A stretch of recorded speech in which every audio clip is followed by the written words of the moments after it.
José Ortega y Gasset. La rebelión de las masas. El hecho de las aglomeraciones. Hay un hecho que, para bien o para mal, es el más importante en la vida pública europea de la hora presente. Este hecho es el advenimiento de las masas al pleno poderío social. Como las masas, por definición, no deben ni pueden dirigir su propia existencia, y menos regentar la sociedad, quiere decirse que Europa sufre ahora la más grave crisis que a pueblos, naciones, culturas cabe padecer. Esta crisis ha sobrevenido más de una vez en la historia. Su fisonomía y sus consecuencias son conocidas. También se conoce su nombre. Se llama la rebelión de las masas. Para la inteligencia del formidable hecho, conviene que se evite dar desde luego a las palabras rebelión, masas, poderío social, etc., un significado exclusiva o primariamente político. La vida pública no es sólo política, sino a la par y aún antes, intelectual, moral, económica, religiosa. Comprende los usos, todos colectivos, e incluye el modo de vestir y el modo de gozar. Tal vez la mejor manera de acercarse a este fenómeno histórico consista en referirnos a una experiencia visual, subrayando una facción de nuestra época que es visible con los ojos de la cara. Sencillísima de enumerar, aunque no de analizar. Yo la denomino el hecho de la aglomeración del lleno. Las ciudades están llenas de gente, las casas llenas de inquilinos, los hoteles llenos de huéspedes, los trenes llenos de viajeros, los cafés llenos de consumidores, los paseos llenos de transeúntes, la sala de los médicos famosos llenas de enfermos, los espectáculos, como no sean muy extemporáneos, llenos de espectadores, las playas llenas de bañistas. Lo que antes no solía ser problema empieza a serlo casi de continuo: encontrar sitio. Nada más. ¿Cabe hecho más simple, más notorio, más constante la vida actual? Vamos ahora a punzar el cuerpo trivial de esta observación y nos sorprenderá ver cómo de él brota un surtidor inesperado, donde la blanca luz del día, de este día, del presente, se descompone en todo su rico cromatismo interior. ¿Qué es lo que vemos? Y al verlo nos sorprende tanto. Vemos la muchedumbre, como tal, posesionada de los locales y utensilios creados por la civilización. Apenas reflexionamos un poco, nos sorprendemos de nuestra sorpresa. ¿Pues qué? ¿No es el ideal? El teatro tiene sus localidades para que se ocupen, por lo tanto, para que la sala esté llena. Y lo mismo los asientos del ferrocarril y sus cuartos el hotel. Sí, no tiene duda. Pero el hecho es que antes ninguno de estos establecimientos y vehículos solían estar llenos, y ahora rebosan. Queda fuera gente afanosa de usufructuarlos. Aunque el hecho sea lógico, natural, no puede desconocerse que antes no acontecía y ahora sí. Por lo tanto, que ha habido un cambio, una innovación, la cual justifica, por lo menos en el primer momento, nuestra sorpresa. Sorprenderse, extrañarse, es comenzar a entender. Es el deporte y el lujo específico del intelectual. Por eso su gesto gremial consiste en mirar al mundo con los ojos dilatados por la extrañeza. Todo el mundo es extraño y es maravilloso para unas pupilas bien abiertas. Esto, maravillarse, es la delicia vedada al futbolista y que en cambio lleva al intelectual por el mundo en perpetua embriaguez de visionario. Su atributo son los ojos en pasmo. Por eso los antiguos dieron a Minerva la lechuza, el pájaro con los ojos siempre deslumbrados. La aglomeración, el lleno, no era antes frecuente. ¿Por qué lo es ahora? Los componentes de estas muchedumbres no han surgido de la nada. Aproximadamente el mismo número de personas existía hace 15 años. Después de la guerra parecía natural que ese número fuese menor. Aquí topamos, sin embargo, con la primera nota importante. Los individuos que integran estas muchedumbres preexistían, pero no como muchedumbre. Repartidos por el mundo en pequeños grupos o solitarios, llevaban una vida, por lo visto, divergente, disociada, distante. Cada cual, individuo o pequeño grupo, ocupaba un sitio, tal vez el suyo, en el campo, en la aldea, en la villa, en el barrio de la gran ciudad. Ahora, de pronto, aparecen bajo la especie de aglomeración, y nuestros ojos ven dondequiera muchedumbres. ¿Donde quiera? No, no. Precisamente los lugares mejores. Creación relativamente refinada de la cultura humana. Reservados antes a grupos menores, en definitiva, a minorías. La muchedumbre de pronto se ha hecho visible. Se ha instalado en los lugares preferentes de la sociedad. Antes, si existía, pasaba inadvertida. Ocupaba el fondo del escenario social. Ahora se ha adelantado a las baterías. Es ella el personaje principal. Ya no hay protagonistas, solo hay coro. El concepto de muchedumbre es cuantitativo y visual. Traduzcámoslo, sin alterarlo, a la terminología sociológica. Entonces hallamos la idea de masa social. La sociedad es siempre una unidad dinámica de dos factores, minorías y masas. Las minorías son individuos o grupos de individuos especialmente cualificados. La masa es el conjunto de personas no especialmente cualificadas. No se entienda, pues, por masas solo ni principalmente las masas obreras. Masa es el hombre medio. De este modo se convierte lo que era meramente cantidad, la muchedumbre, en una determinación cualitativa. Es la cualidad común. Es lo mostrenco social. Es el hombre en cuanto no se diferencia de otros hombres, sino que repite en sí un tipo genérico. ¿Qué hemos ganado con esta conversión de la cantidad a la cualidad? Muy sencillo. Por medio de esta comprendemos la génesis de aquella.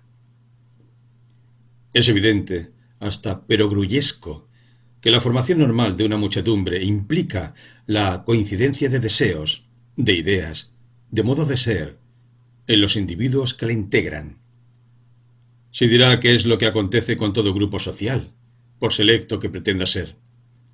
En efecto, pero hay una esencial diferencia.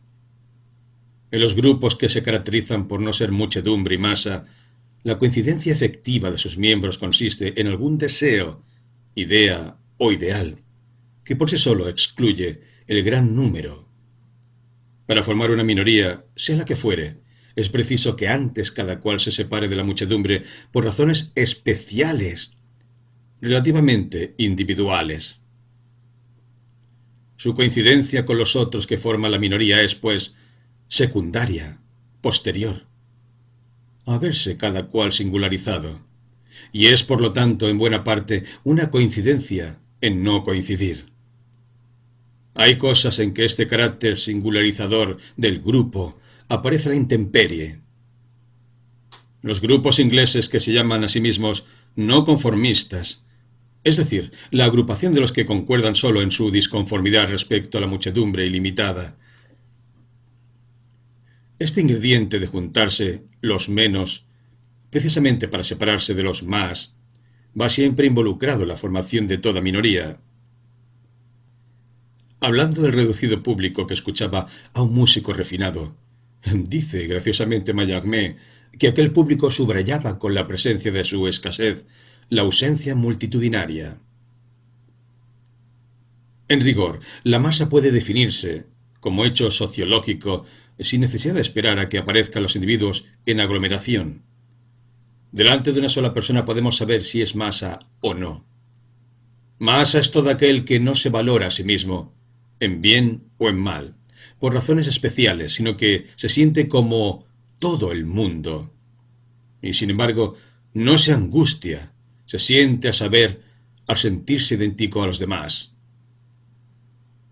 Imagínese un hombre humilde que al intentar valorarse por razones especiales, al preguntarse si tiene talento para esto o lo otro, si sobresale en algún orden, advierte que no posee ninguna cualidad excelente. Este hombre se sentirá mediocre y vulgar, mal dotado, pero no se sentirá masa.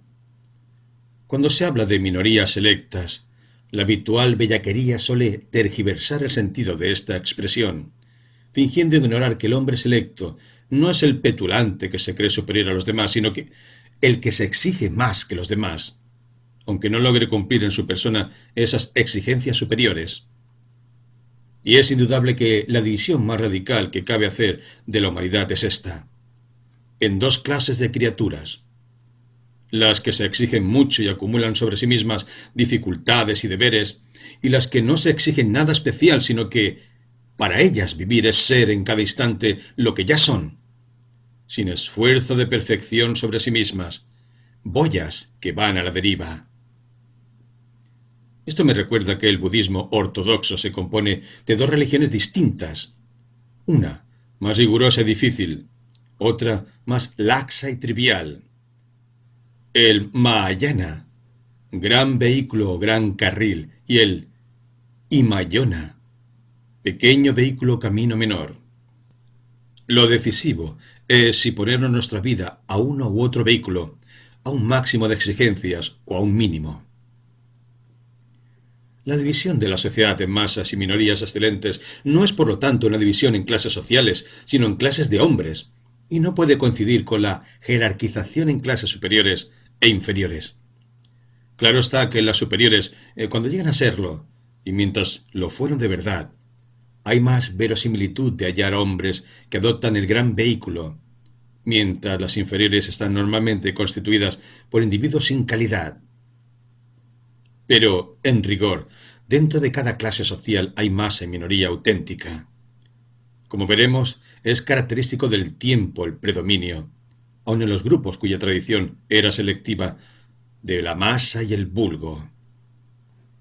Así, en la vida intelectual, que por su misma esencia requiere y supone la calificación, se advierte el progresivo triunfo de los pseudo-intelectuales incualificados, incalificables y descalificados por su propia contextura. Lo mismo los grupos supervivientes de la nobleza masculina y femenina. En cambio, no es raro encontrar hoy entre los obreros que antes podían valer, como el ejemplo más puro de esto que llamamos masa, almas egregiamente disciplinadas. Ahora bien, existen en la sociedad operaciones, actividades, funciones del más diverso orden que son, por su misma naturaleza, especiales, y consecuentemente no pueden ser bien ejecutadas sin dotes también especiales. Por ejemplo, ciertos placeres de carácter artístico y lujoso, o bien las funciones de gobierno y de juicio político sobre los asuntos públicos. Antes eran ejercidas estas actividades especiales por minorías calificadas por lo menos en pretensión. La masa no pretendía intervenir en ellas. Se daba cuenta de que si quería intervenir tendría, congruentemente, que adquirir esas dotes especiales y dejar de ser masa. Conocía su papel en una saludable dinámica social. Si ahora retrocedemos a los hechos enunciados al principio, nos aparecerán inequívocamente como nuncios de un cambio de actitud en la masa. Todos ellos indican que ésta ha resuelto adelantarse al primer plano social y ocupar los locales y usar los utensilios y gozar de los placeres antes adscritos a los pocos. Es evidente que, por ejemplo, los locales no estaban premeditados para las muchedumbres, puesto que su dimensión es muy reducida, y el gentío rebosa constantemente de ellos, demostrando a los ojos y con lenguaje visible el hecho nuevo, la masa que, sin dejar de serlo, suplanta a las minorías. Nadie, creo yo, deplorará que las gentes gocen hoy en mayor medida y número que antes, ya que tienen para ello el apetito y los medios. Lo malo es que esta decisión tomada por las masas de asumir las actividades propias de las minorías no se manifiesta ni puede manifestarse solo en el orden de los placeres, sino que es una manera general del tiempo. Así, anticipando lo que luego veremos, creo que las innovaciones políticas de los más recientes años no significan otra cosa que el imperio político de las masas. La vieja democracia vivía templada por una abundante dosis de liberalismo y de entusiasmo por la ley. Al servir a estos principios, el individuo se obligaba a sostener en sí mismo una disciplina difícil. Al amparo del principio liberal y de la norma jurídica podían actuar y vivir las minorías. Democracia y ley, convivencia legal, eran sinónimos. Hoy asistimos al triunfo de una hiperdemocracia en que la masa actúa directamente sin ley, por medio de materiales presiones, imponiendo sus aspiraciones y sus gustos. Es falso interpretar las situaciones nuevas como si la masa se hubiese cansado de la política y encargarse a personas especiales su ejercicio. Todo lo contrario. Eso era lo que antes acontecía. Eso era la democracia liberal. La masa presumía que, al fin y al cabo, con todos sus defectos y lacras, las minorías de los políticos entendían un poco más de los problemas públicos que ella. Ahora, en cambio, cree la masa que tiene derecho a imponer y dar vigor de ley a sus tópicos de café. Yo dudo que haya habido otras épocas de la historia en que la muchedumbre llegase a gobernar tan directamente como en nuestro tiempo. Por eso hablo de hiperdemocracia. Lo propio acaece en los demás órdenes, muy especialmente en el intelectual. Tal vez padezco un error, pero el escritor, al tomar la pluma para escribir sobre un tema que ha estudiado largamente, debe pensar que el lector medio, que nunca se ha ocupado del asunto, si lo lee, no es con el fin de aprender algo de él, sino al revés, para sentenciar sobre él, cuando no coincide con las vulgaridades que este lector tiene en la cabeza. Si los individuos que integran la masa se creyesen especialmente dotados, tendríamos no más que un caso de error personal, pero no una subversión sociológica. Lo característico del momento es que el alma vulgar, sabiéndose vulgar, tiene el denuedo de afirmar el derecho de la vulgaridad y lo impone donde quiera. Como se dice en Norteamérica, ser diferente es indecente. La masa arrolla todo lo diferente, egregio, individual, calificado y selecto. Quien no sea como todo el mundo, quien no piense como todo el mundo, corre el riesgo de ser eliminado. Y claro está que ese todo el mundo no es todo el mundo. Todo el mundo era, normalmente, la unidad compleja de masa y minorías discrepantes, especiales. Ahora, todo el mundo es solo la masa. La subida del nivel histórico. Este es el hecho formidable de nuestro tiempo, descrito sin ocultar la brutalidad de su apariencia. Es, además, de una absoluta novedad en la historia de nuestra civilización.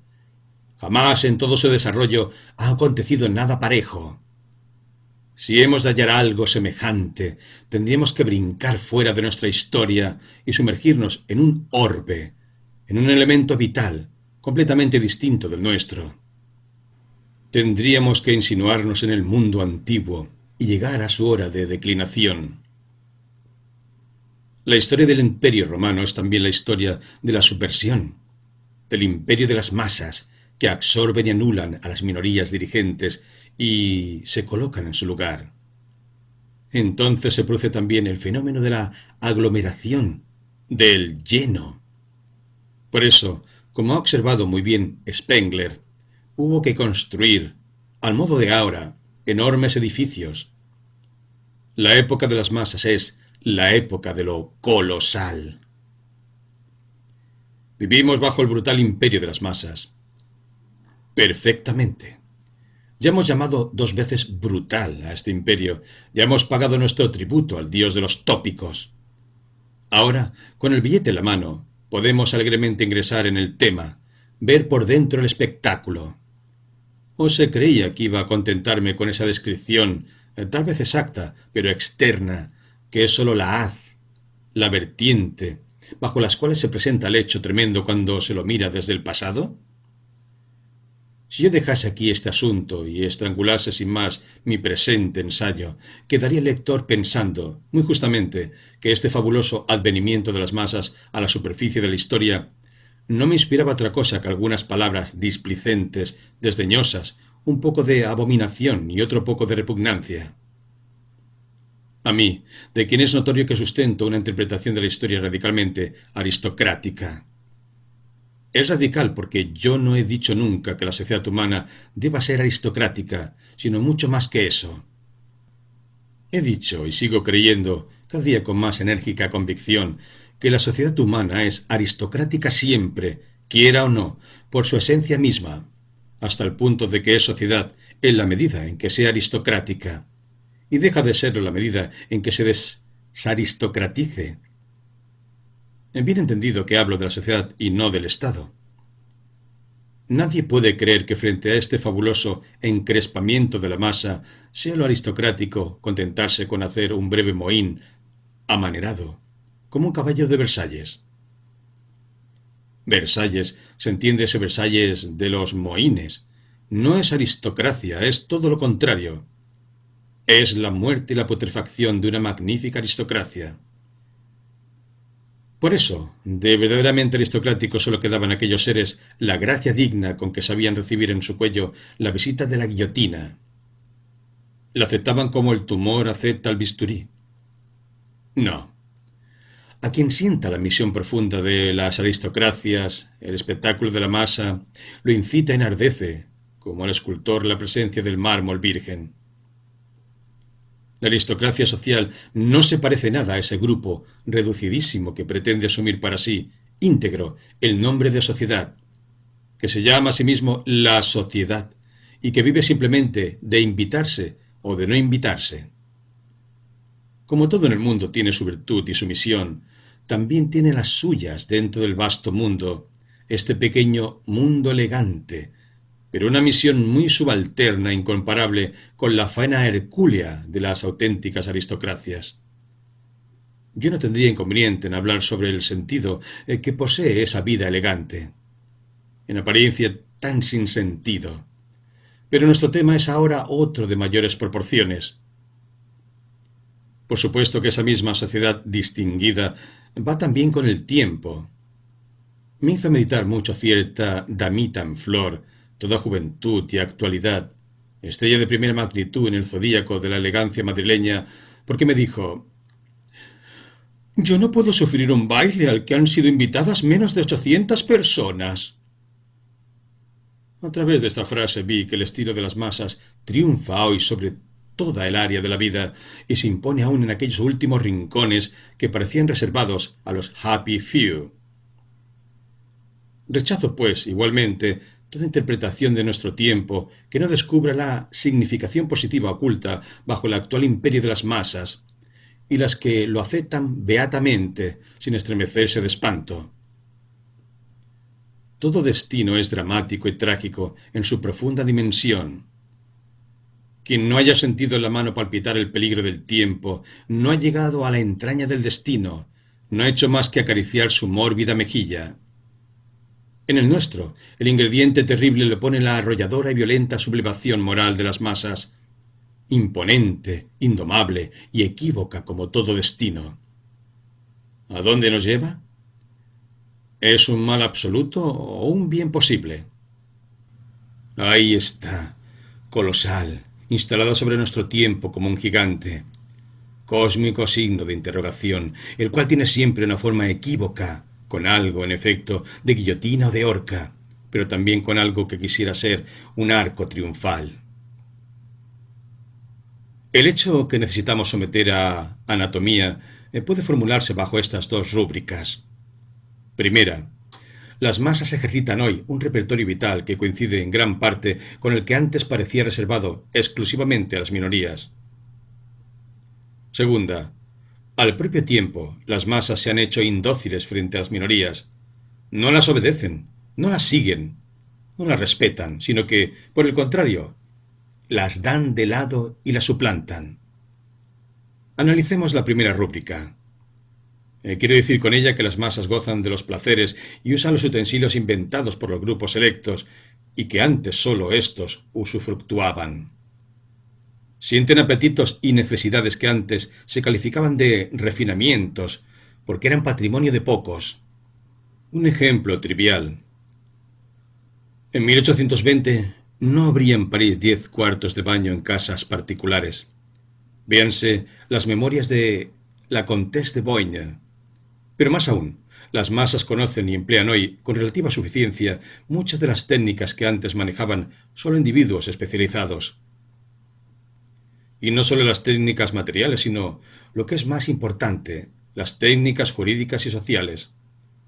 En el siglo XVIII ciertas minorías descubrieron que todo individuo humano, por el mero hecho de nacer, y sin necesidad de calificación especial alguna, poseía ciertos derechos políticos fundamentales, los llamados derechos del hombre y del ciudadano, y que, en rigor, estos derechos comunes a todos son los únicos existentes. Todo otro derecho, afecto a dotes especiales, quedaba condenado como privilegio. Fue esto primero un puro teorema e idea de unos pocos. Luego, esos pocos comenzaron a usar prácticamente de esa idea, a imponerla y reclamarla, las minorías mejores.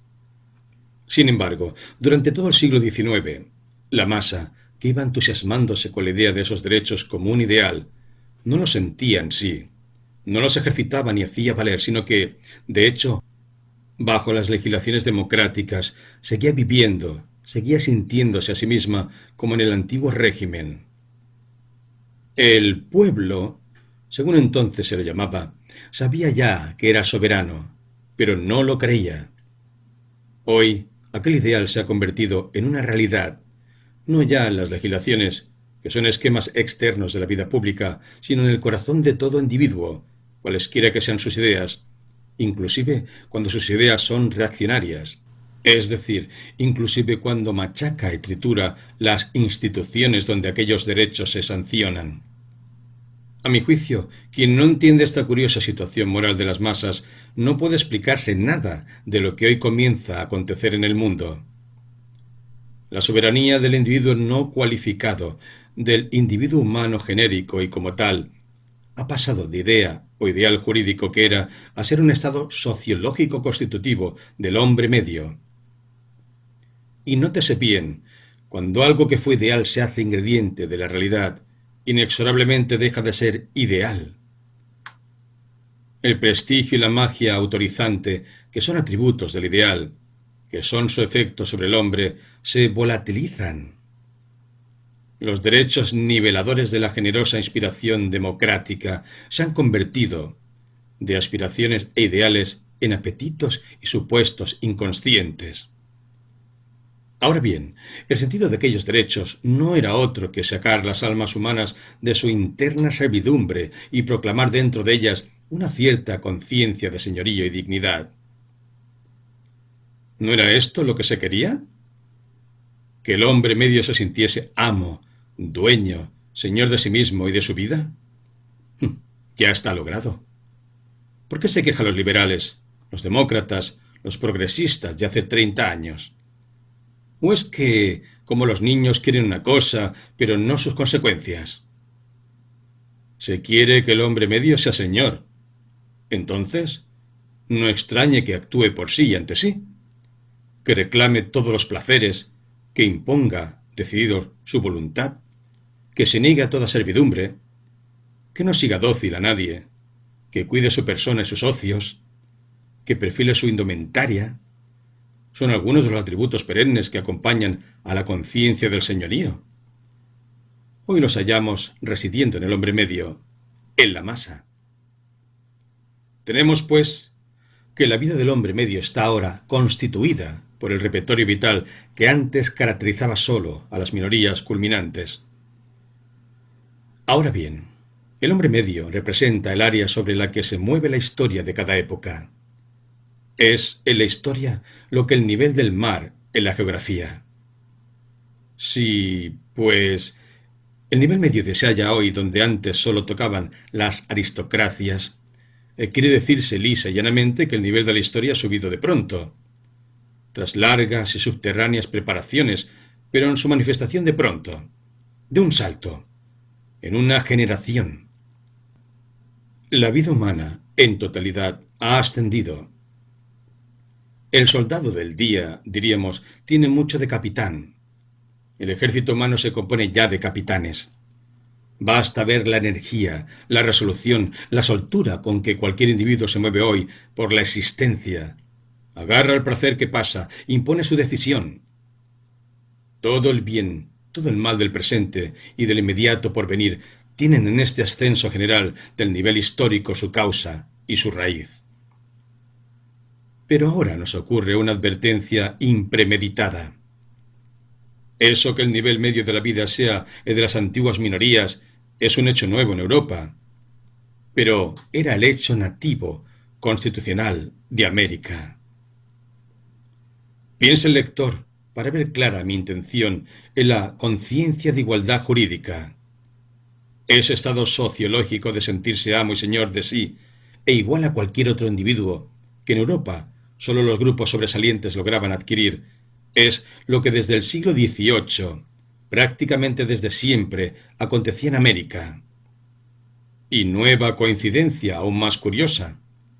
Al aparecer en Europa ese estado psicológico del hombre medio, al subir el nivel de su existencia integral, el tono y maneras de la vida europea en todos los órdenes adquiere de pronto una fisonomía que hizo decir a muchos: «Europa se está americanizando».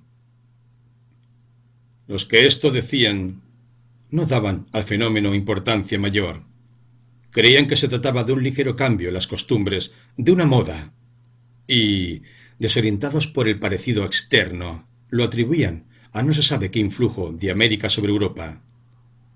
Con ello, a mi juicio, se ha trivializado la cuestión, que es mucho más sutil y sorprendente y profunda. La galantería intenta ahora sobornarme para que yo diga a los hombres de ultramar que, en efecto, Europa se ha americanizado, y que esto es debido a un influjo de América sobre Europa. Pero no. La verdad entra ahora en colisión con la galantería y debe triunfar.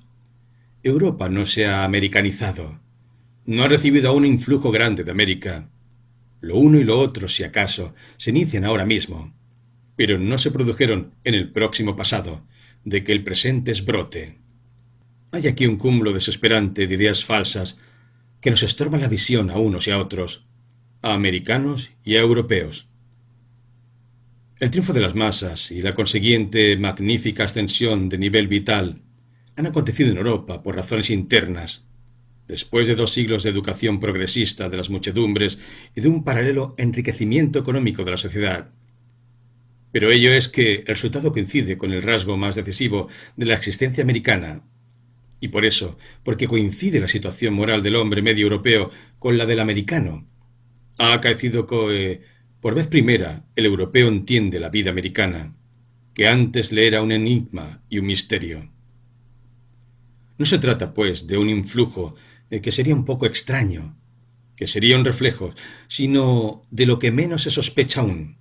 Se trata de una nivelación.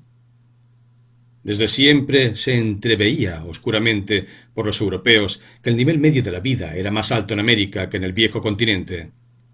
La intuición, poco analítica, pero evidente de este hecho, dio origen a la idea, siempre aceptada, nunca puesta en duda, de que América era el porvenir.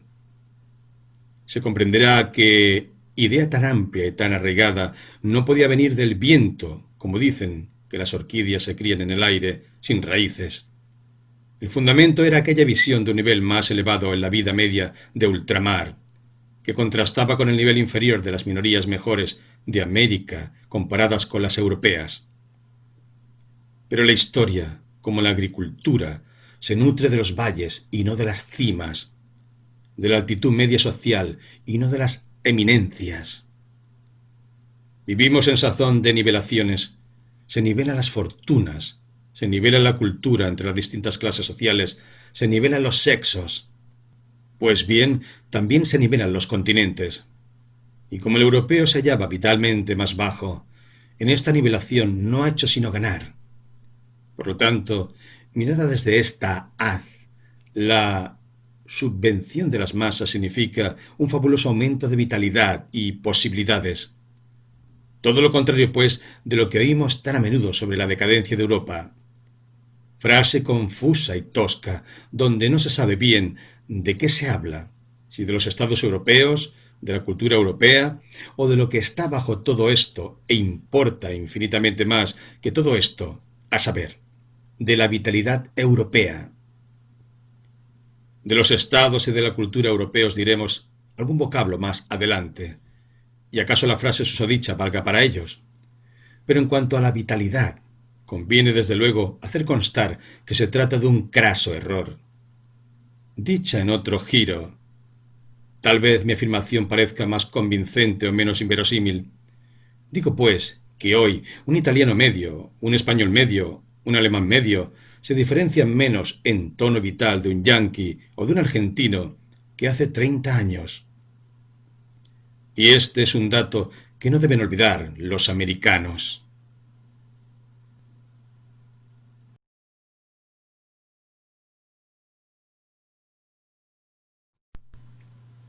La altura de los tiempos. El imperio de las masas presenta, pues, una vertiente favorable en cuanto significa una subida de todo nivel histórico, y revela que la vida media se mueve hoy en altura superior a la que ayer pisaba. Lo cual nos hace caer en la cuenta de que la vida puede tener altitudes diferentes y que es una fase llena de sentido, la que sin sentido suele repetirse cuando se habla de la altura de los tiempos. Conviene que nos detengamos en este punto, porque él nos proporciona manera de fijar uno de los caracteres más sorprendentes de nuestra época. Se dice, por ejemplo, que esta o la otra cosa no es propia de la altura de los tiempos. En efecto, no el tiempo abstracto de la cronología, que es todo él llano, sino el tiempo vital, o que cada generación llama nuestro tiempo, tiene siempre cierta altitud. Se eleva hoy sobre ayer, o se mantiene a la par, o cae por debajo. La imagen de caer, envainada en el vocablo decadencia, procede de esta intuición. Asimismo, cada cual siente, con mayor o menor claridad, la relación en que su vida propia encuentra con la altura del tiempo donde transcurre. Hay quien se siente en los modos de la existencia actual como un náufrago que no logra salir a flote. La velocidad del tempo con que hoy marchan las cosas, el ímpetu y la energía con que se hace todo, angustian al hombre de temple arcaico. Y esta angustia mide el desnivel entre la altura de su pulso y la altura de la época. Por otra parte, el que vive con plenitud y a gusto las formas del presente, tiene conciencia de la relación entre la altura de nuestro tiempo y la altura de las diversas edades pretéritas. ¿Cuál es esa relación? Fue erróneo suponer que siempre el hombre de una época siente las pasadas, simplemente pasadas, como más bajas de nivel que la suya. Bastaría recordar que, al parecer de Jorge Manrique, cualquiera tiempo pasado fue mejor. Pero esto tampoco es verdad. Ni todas las edades se han sentido inferiores a alguna del pasado, ni todas se han creído superiores a cuantas fueron y recuerdan. Cada edad histórica manifiesta una sensación diferente ante ese extraño fenómeno de la actitud vital, y me sorprende que no hayan reparado nunca pensadores e historiógrafos en hecho tan evidente y sustancioso. La impresión que Jorge Manrique declara ha sido ciertamente la más general, por lo menos si se toma grosso modo. A la mayor parte de las épocas no les pareció su tiempo más elevado que otras edades antiguas. Al contrario, lo más sólito ha sido que los hombres supongan en un vago pretérito tiempos mejores, de existencia más plena. La edad de oro, decimos los educados por Grecia y Roma. La alqueringa, dicen los salvajes australianos. Esto revela que esos hombres sentían el pulso de su propia vida, más o menos falto de plenitud, decaído, incapaz de henchir por completo el cauce de las venas. Por esta razón respetaban el pasado, los tiempos clásicos, cuya existencia se les presentaba como algo más ancho, más rico, más perfecto y difícil que la vida de su tiempo. Al mirar atrás e imaginar esos siglos más valiosos, les parecía no dominarlos, sino, al contrario, quedar bajo ellos, como un grado de temperatura. Si tuviese conciencia, sentiría que no contiene en sí el grado superior, antes bien, que hay en éste más calorías que en él mismo. Desde 150 años después de Cristo, esta impresión de encogimiento vital, de venir a menos, de decaer y perder pulso, creció progresivamente en el Imperio Romano. Ya Horacio había cantado: nuestros padres, peores que nuestros abuelos, nos engendraron a nosotros aún más depravados, y nosotros daremos una progenie todavía más incapaz. Odas, libro 3, 6. Aetas parentum peior avis tulit, nos neciores max daturos, progenien vitiosorem. 2 siglos más tarde, no había en todo el imperio bastante itálicos medianamente valerosos con quienes cubrir las plazas de centuriones, y hubo que alquilar para este oficio a dálmatas y luego a bárbaros del Danubio y el Rin. Mientras tanto, las mujeres se hicieron estériles e Italia se despobló. Veamos ahora otra clase de épocas que gozan de una impresión vital, al parecer la más opuesta a esa. Se trata de un fenómeno muy curioso que nos importa mucho definir. Cuando, hace no más de 30 años, los políticos peroraban ante las multitudes, solían rechazar esta o la otra medida de gobierno, tal o cual desmán, diciendo que era impropio de la plenitud de los tiempos. Es curioso recordar que la misma frase aparece empleada por Trajano en su famosa carta a Plinio, al recomendarle que no se persiguiese a los cristianos en virtud de denuncias anónimas. Nec nostri saeculi est.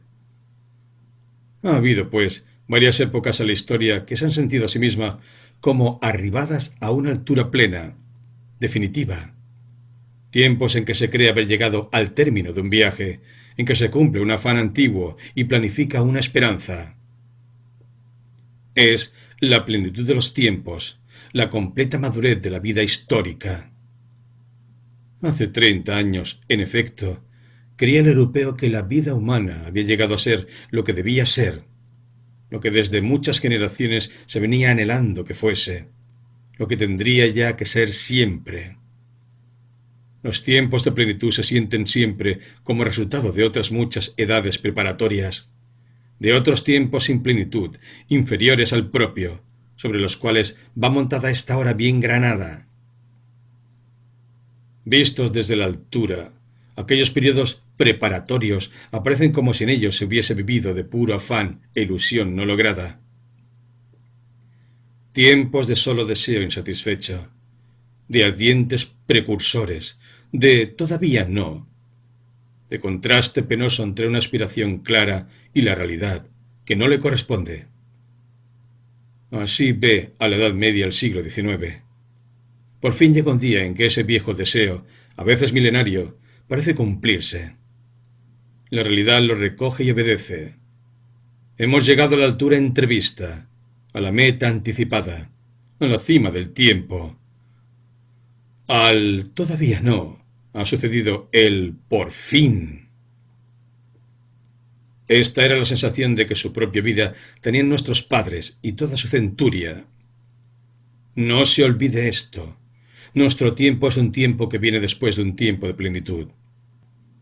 De aquí que, irremediablemente, el que siga adscrito a la otra orilla, a ese próximo plenario pasado, y lo mire todo bajo su óptica, sufrirá el espejismo de sentir la edad presente como un caer desde la plenitud, como una decadencia.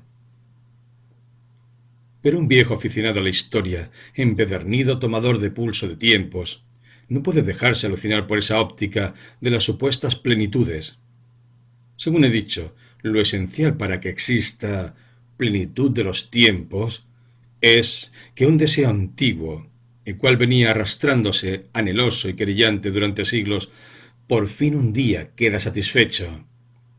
Y en efecto, esos tiempos plenos son tiempos satisfechos de sí mismos. A veces, como en el siglo XIX, archisatisfechos.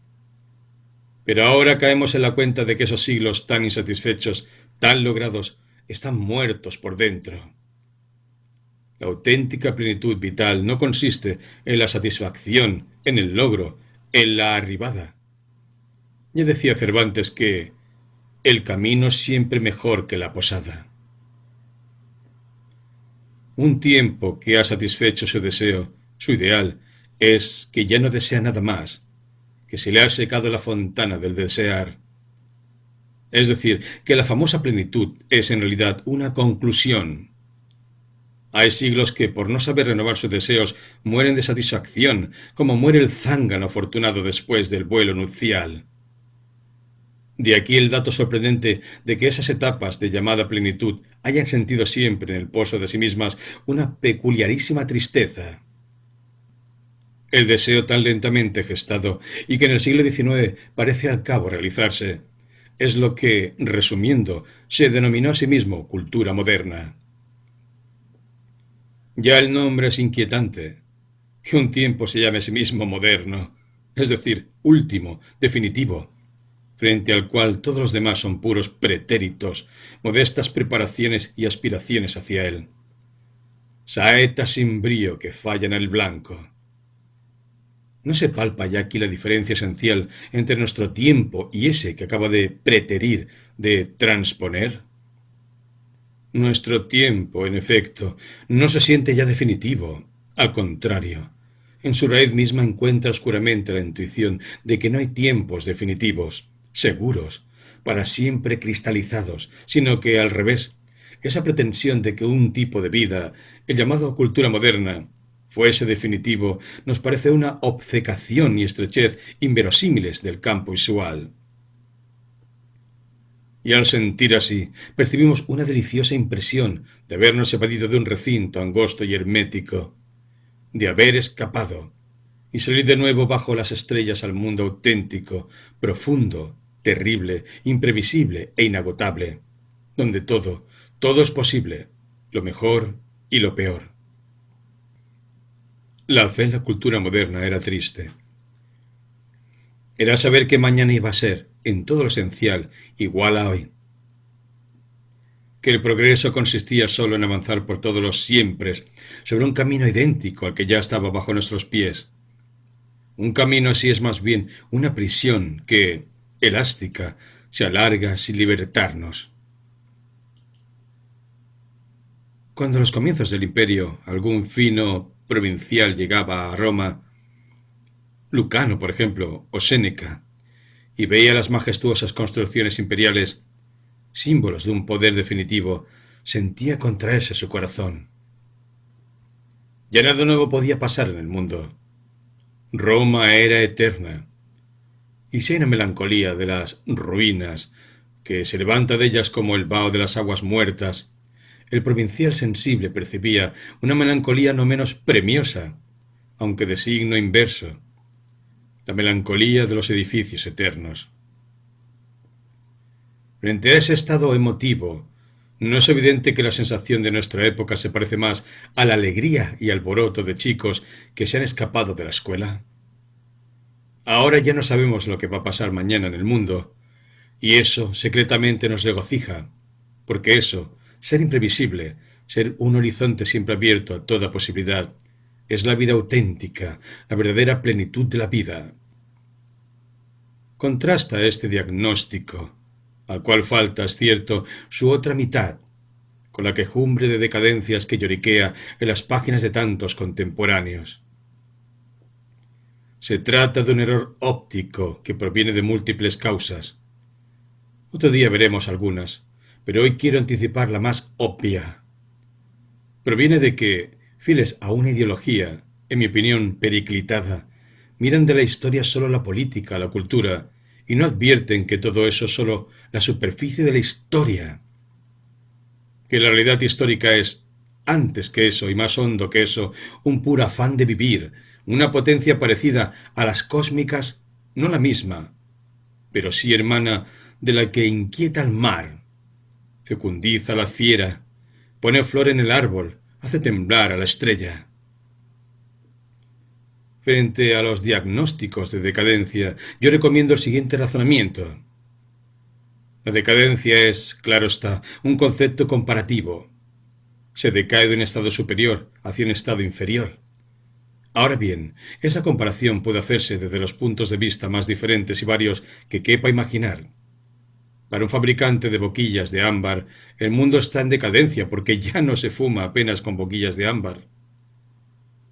Otros puntos de vista serán más respetables que este, pero, en rigor, no deja de ser parciales, arbitrarios y externos a la vida misma, cuyos quilates se trata precisamente de evaluar. No hay más que un punto de vista justificado y natural. Instalarse en esa vida, contemplarla desde dentro y ver si ella se siente a sí misma decaída, es decir, menguada, debilitada, insípida. Pero, aun mirada por dentro de sí misma, ¿cómo se conoce que una vida se siente o no decaer? Para mí no cabe duda respecto al síntoma decisivo. Una vida que no prefiere otra ninguna de ningún antes, por lo tanto, que se prefiere a sí misma, no puede en ningún sentido serio llamarse decadente. A esto venía toda mi excursión sobre el problema de la altitud de los tiempos. Pues acaece que precisamente el nuestro goza en este punto de una sensación extrañísima, que yo sepa única hasta ahora en la historia conocida. En los salones del último siglo llegaba indefectiblemente una hora en que las damas y sus poetas amaestrados se hacían unos a otros esta pregunta. ¿En qué época quisiera usted haber vivido? Y he aquí que cada uno, echándose a cuestas la figura de su propia vida, se dedicaba a vagar imaginariamente por las vías históricas en busca de un tiempo donde encajar a gusto el perfil de su existencia. Y es que, aun sintiéndose o por sentirse en plenitud, ese siglo XIX quedaba, en efecto, ligado al pasado, sobre cuyos hombros creía estar. Se veía, en efecto, como la combinación del pasado. De aquí que, aún creyese en épocas relativamente clásicas, el siglo de Pericles, el Renacimiento, donde se habían preparado los valores vigentes. Esto bastaría para hacernos sospechar de los tiempos de plenitud. Llevan la cara vuelta hacia atrás, miren el pasado que en ellos se cumple. Pues bien, ¿qué diría sinceramente cualquier hombre representativo del presente a quien se hiciese una pregunta parecida? Yo creo que no es dudoso. Cualquier pasado, sin excluir ninguno, le daría la impresión de un recinto angosto donde no podía respirar. Es decir, que el hombre del presente siente que su vida es más vida que todas las antiguas. O dicho viceversa, que el pasado íntegro se le ha quedado chico a la humanidad actual. Esta intuición de nuestra vida de hoy anula con su claridad elemental toda lucubración sobre decadencia que no sea muy cautelosa. Nuestra vida se siente, por lo pronto, de mayor tamaño que todas las vidas. ¿Cómo podría sentirse decadente? Todo lo contrario. Lo que ha acaecido es que, de puro sentirse más vida, ha perdido todo respeto, toda atención hacia el pasado.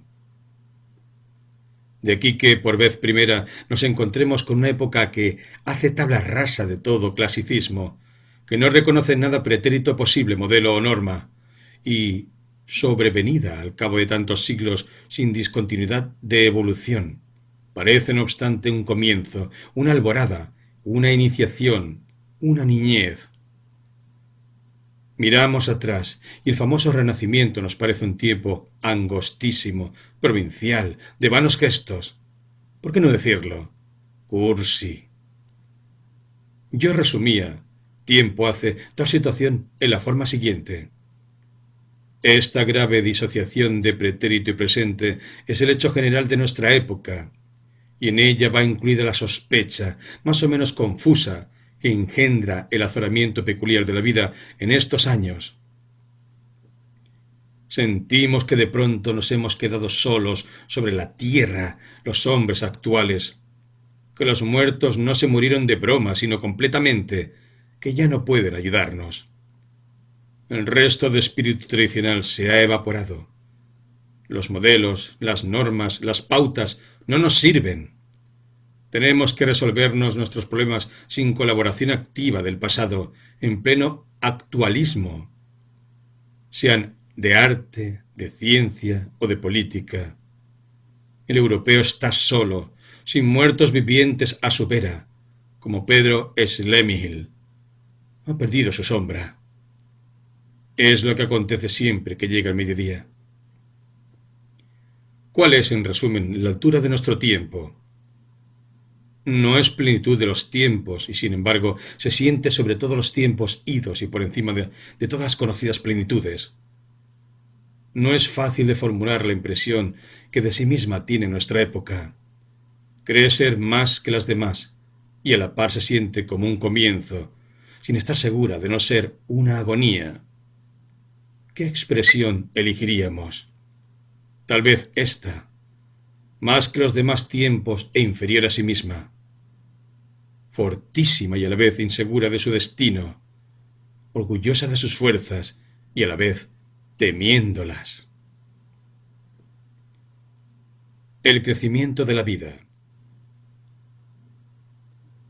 El imperio de las masas y el ascenso de nivel, la actitud del tiempo que él anuncia, no son a su vez más que síntomas de un hecho más completo y general.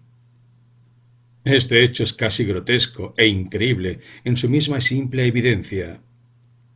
Es sencillamente que el mundo de repente ha crecido, y con él y en él la vida. Por lo pronto, ésta se ha mundializado efectivamente. Quiero decir que el contenido de la vida en el hombre de tipo medio es hoy todo el planeta, que cada individuo vive habitualmente en todo el mundo. Hace poco más de un año, los sevillanos seguían hora por hora, en sus periódicos populares, lo que les estaba pasando a unos hombres junto al polo, es decir, que sobre el fondo ardiente de la campiña bética pasaban témpanos a la deriva. Cada trozo de tierra no está ya reducido en su lugar geométrico, sino que para muchos efectos visuales actúa en los demás sitios del planeta. Según el principio físico de que las cosas están allí donde actúan, reconoceremos hoy a cualquier punto del globo la más efectiva ubicuidad. Esta proximidad de lo lejano, esta presencia de lo ausente, ha aumentado en proporción fabulosa el horizonte de cada vida. Y el mundo ha crecido también temporalmente. La prehistoria y la arqueología han descubierto ámbitos históricos de longitud quimérica. Civilizaciones enteras e imperios de que hace poco ni el nombre se sospechaba han sido anexionados a nuestra memoria como nuevos continentes. El periódico ilustrado y la pantalla han traído todos estos remotísimos pedazos del mundo a la visión inmediata del vulgo. Pero este aumento espacio-temporal del mundo no significaría por sí nada. El espacio y el tiempo físicos son lo absolutamente estúpido del universo. Por eso es más justificado de lo que suele creerse el culto a la pura velocidad que transitoriamente ejercitan nuestros contemporáneos. La velocidad hecha de espacio y tiempo no es menos estúpida que sus ingredientes, pero sirve para anular aquellos.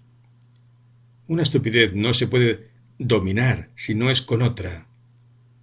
Es para el hombre cuestión de honor triunfar del espacio y el tiempo cósmicos, que carecen por completo de sentido, y no hay razón para extrañarse de que nos produzca un pueril placer hacer funcionar la vacía velocidad, con la cual matamos espacio y yugulamos tiempo. Al anularnos, lo vivificamos. Hacemos posible su aprovechamiento vital. Podemos estar en más sitios que antes, gozar de más idas y más venidas, consumir en menos tiempo vital más tiempo cósmico.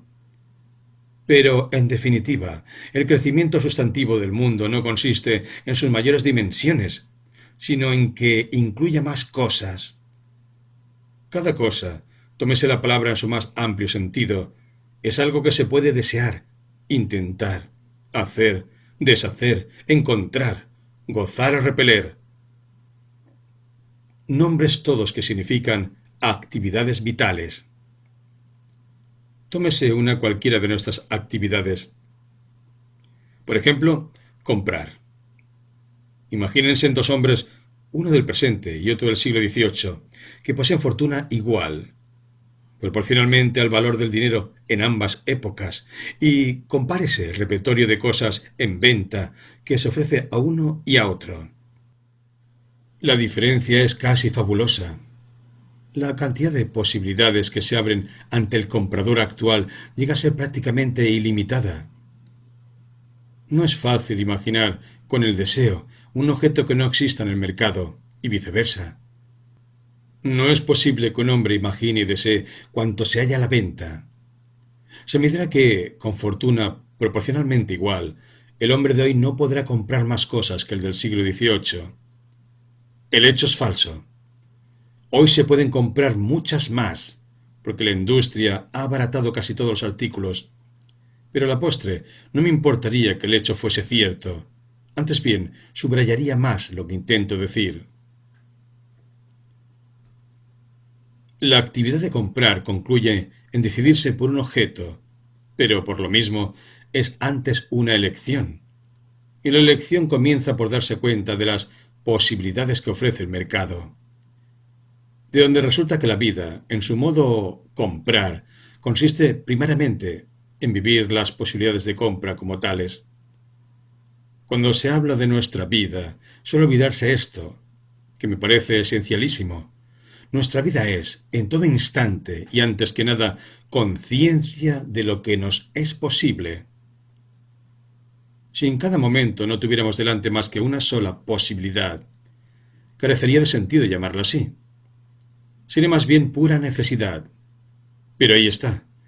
Este extrañísimo hecho de nuestra vida posee la condición radical de que siempre encuentra ante sí varias salidas, que por ser varias adquieren el carácter de posibilidades entre las que hemos de decidir.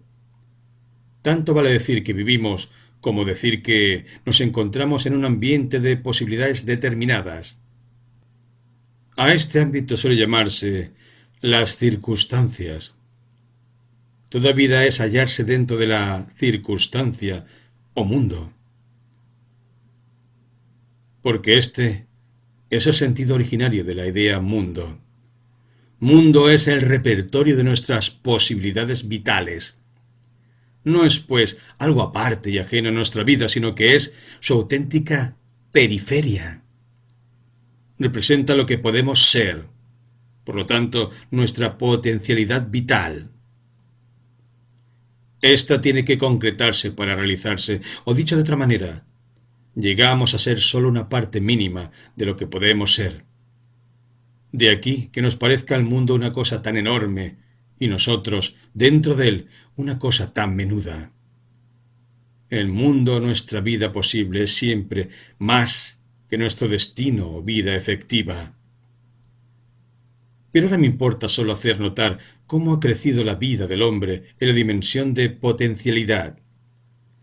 Cuentan con un ámbito de posibilidades fabulosamente mayor que nunca. En el orden intelectual encuentra más caminos de posible ideación, más problemas, más datos, más ciencias, más puntos de vista. Mientras los oficios o carreras en la vida primitiva se enumeran casi con los dedos de una mano: pastor, cazador, guerrero, mago. El programa de menesteres posibles hoy es superlativamente grande. En los placeres acontece cosa parecida, si bien, y el fenómeno tiene más gravedad de lo que se supone, no es un elenco tan exuberante como las demás haces de la vida. Sin embargo, para el hombre de vida media que habita las urbes, y las urbes son la representación de la existencia actual, las posibilidades de gozar han aumentado, en lo que va de siglo, de una manera fantástica. Mas el crecimiento de la potencialidad vital no se reduce a lo dicho hasta aquí. Ha aumentado también en un sentido más inmediato y misterioso. Es un hecho constante y notorio que en el esfuerzo físico y deportivo se cumplen hoy performances que superan enormemente a cuantas se conocen del pasado. No basta con admirar cada una de ellas y reconocer el récord que baten, sino advertir la impresión que su frecuencia deja en el ánimo, convenciéndonos de que el organismo humano posee en nuestros tiempos capacidades superiores a las que nunca ha tenido. Porque cosa similar acontece en la ciencia. En un par de lustros, no más, ha ensanchado ésta, inverosímilmente, su horizonte cósmico. La física de Einstein se mueve en espacios tan vastos que la antigua física de Newton ocupa en ellos solo una buhardilla. Y este crecimiento extensivo se debe a un crecimiento intensivo en la previsión científica. La física de Einstein está hecha atendiendo a las mínimas diferencias que antes se despreciaban y no entraban en cuenta por parecer sin importancia. El átomo, en fin, límite ayer del mundo, resulta que hoy se ha hinchado hasta convertirse en todo un sistema planetario. Y en todo esto no me refiero a lo que pueda significar como perfección de la cultura. Eso no me interesa ahora, sino el crecimiento de las potencias subjetivas que todo esto supone. No subrayo que la física de Einstein sea más exacta que la de Newton, sino que el hombre Einstein sea capaz de mayor exactitud y libertad de espíritu que el hombre Newton. Lo mismo que el campeón de boxeo da hoy puñetazos de calibre mayor que los que se han dado nunca. Como el cinematógrafo y la ilustración ponen ante los ojos del hombre medio los lugares más remotos del planeta, los periódicos y las conversaciones le hacen llegar la noticia de esas performances intelectuales que los aparatos técnicos recién inventados confirman desde los escaparates. Todo ello decanta en su mente la impresión de fabulosa prepotencia. No quiero decir, con lo dicho, que la vida humana sea hoy mejor que en otros tiempos. No he hablado de la cualidad de la vida presente, sino sólo de su crecimiento, de su avance cuantitativo o potencial.